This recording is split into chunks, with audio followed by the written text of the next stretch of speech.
And I'm finally at a point in my career where I've got a couple medals behind me, and I think it's time to have a real crack at it. And again, I think this record is British, from where Bannister kicked us off. I think brought us into the scene, and there's some pretty great backup record holders in the last, I think, 6 record holders we've had in the UK. So yeah, it's all part of my master plan of being etched in history alongside those legends of the sport.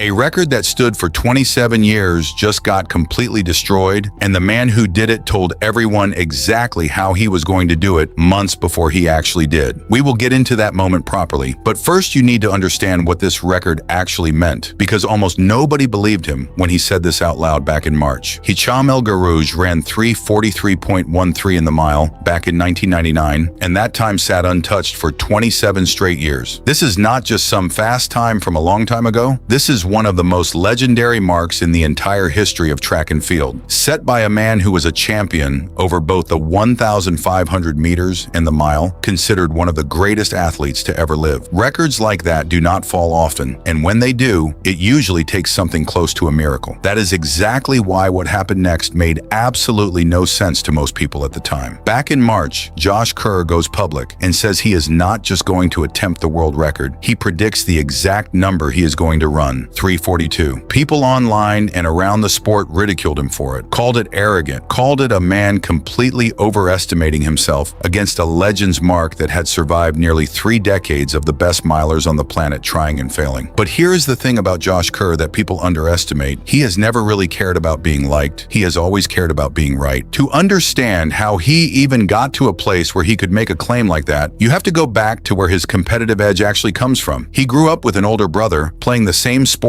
at school, at club, and then coming home to play those same sports all over again in the back garden. That constant back and forth built something in him early, a refusal to ever feel comfortable, and that edge followed him his entire career. He settled on the 1,500 meter and mile distance early, around 16 or 17 years old, actually turning down suggestions to move up to the 5K, flatly calling it a horrible distance, and digging his heels in to stay exactly where he wanted to be. By the time he lined up for this world record attempt, he was already a world champion, an Olympic silver medalist, and a 3K world title winner in front of his own home crowd. This was not some unknown chasing a dream. This was already one of the best runners alive, trying to reach a level even higher than that. And he had real pain behind him too, missing out on gold he genuinely believed was his at the Paris 2024 Olympics after a late charge from a rival stole it away, and then having his shot at the 2025 World Championships taken entirely by injury while he was in the best shape of his career. Race day arrives in London, Diamond League, electric crowd, all eyes on Kerr for this exact attempt. The opening 400 meters goes through in 54.75 with his pacer Brandon Kidd up front, Kerr tucked in close behind around 55 seconds, right on world record pace. Through 800 meters, he hits 150.63, already about a second ahead of where El Guerrouj was at the same point in his own world record race back in 1999. Everything is going perfectly, and then the third lap happens, and this is where it could have all fallen apart completely. Here is something people miss about this run. Kerr's pacing setup going into this race was already weaker than what El Guerrouj had in 1999. El Guerrouj had been carried deep into his race by an 800-meter Olympic champion, and then pushed further by a great rival all the way to the line. Kerr's intended third pacer scratched before the race even started, leaving him with a 1,500-meter specialist and a journeyman pacer, neither one built to carry a mile attempt that deep. And right on schedule, his last pacer completely fades around the 1,000-meter mark, dropping nearly a second and a half behind pace. Kerr is suddenly alone, off schedule, still 600 meters from home, with Yared Nuguse, a man capable of running 3:43 himself, sitting right on his shoulder. This is the exact moment where most people would panic. Kerr does not panic. He rips a 26.4-second 200 meters to physically drag himself back onto pace by the bell, and from there he looks completely effortless, pulling away from Nuguse around the final bend and running the entire last lap alone, completely clear,